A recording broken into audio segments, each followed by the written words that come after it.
Good day guys, today we will be having a look at my business spreadsheets. I'll be going through the three that I use.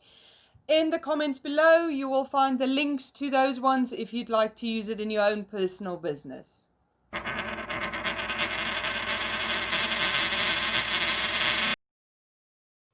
So first off guys, let's have a look at your income and expenses sheet.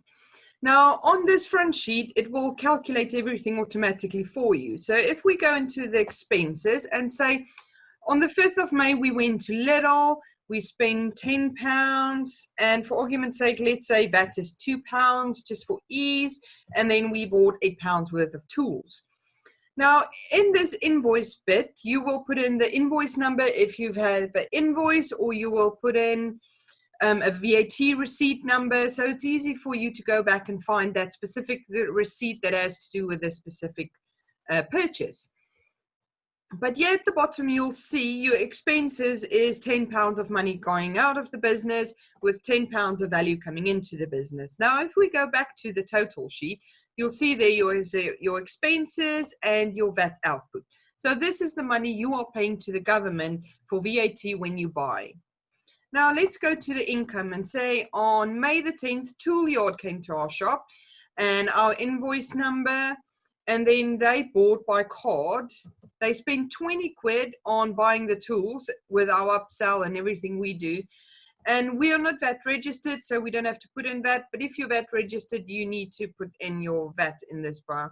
And then you go on to the sale. So we just sold our tools. We didn't have any labor, and that is £20 for that. So if you look at the bottom, you'll have your £20 of money coming into the business and £20 of stock going out of the business.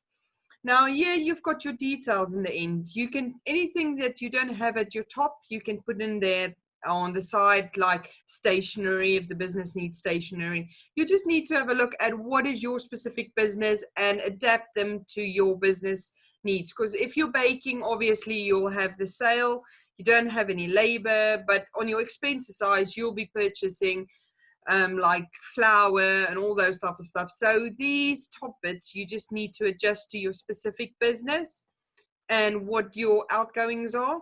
And if we go back to the totals, you'll see there now that our income for the month is £20, our expenses for the month is £10, and then our gross income for the month is £10.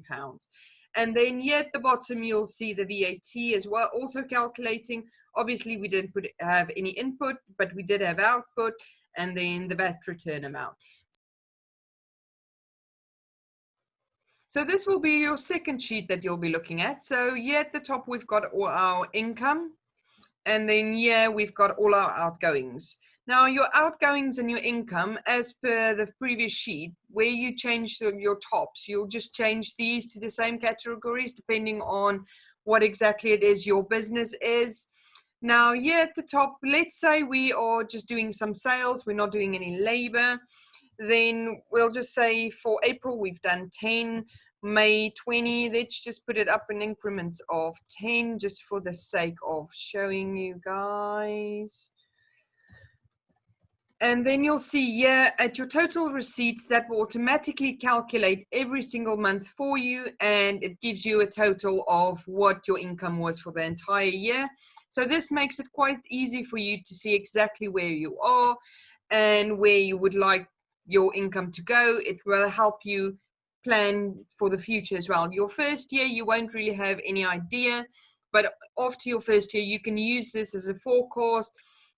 Now, if you've got your payments now down here, let's say we, for marketing on click ads and stuff like that, we spend £5 a month. So we'll be paying that every single month.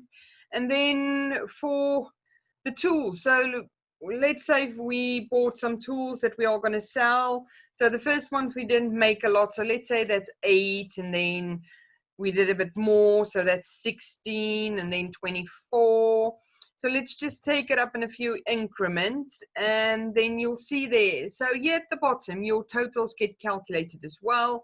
And on the side, you can see how much each has cost you throughout the year with the total spend here at the bottom. Now, if you take your income minus all your expenses. Here at the bottom, it will tell you exactly what you've made, how much money you've made, and it will even show you when you go into a minus. So this helps you to figure out where exactly you are. So this is the last sheet I normally use. So this is your totally monthly expenses. So on this one, you can actually have each month and add in the income, expenses, and work it out till you get to your bottom. And yet at the bottom, you can see your total income for the year, your total expenses for the year, and if you've got any loan repayments you need to do, your VAT and your VAT return. So these numbers I get from the first spreadsheet. So basically at the end of every month, I just go into my main spreadsheet and then take that amount, make that a bit smaller, and then just put it into this one where I put in, then we've had £20, sorry, and then 10, so that gives you a total with a VAT input of 0 and 2. So then this one is easy to have a quick look if you just want to have a look at your main totals, not all the other breakdowns. So this is the 3 sheets I use to run my business, and it's also the spreadsheet I use when I used to do the accounting for my husband's locksmithing business. So these are all I needed to be able to do his VAT returns and his yearly tax returns. So I hope it's been really helpful. If you found this video helpful, please like, subscribe, and ring the bell so that you will get notifications of when I release my next video. For questions and topic requests, please comment below and I'll get back to you personally.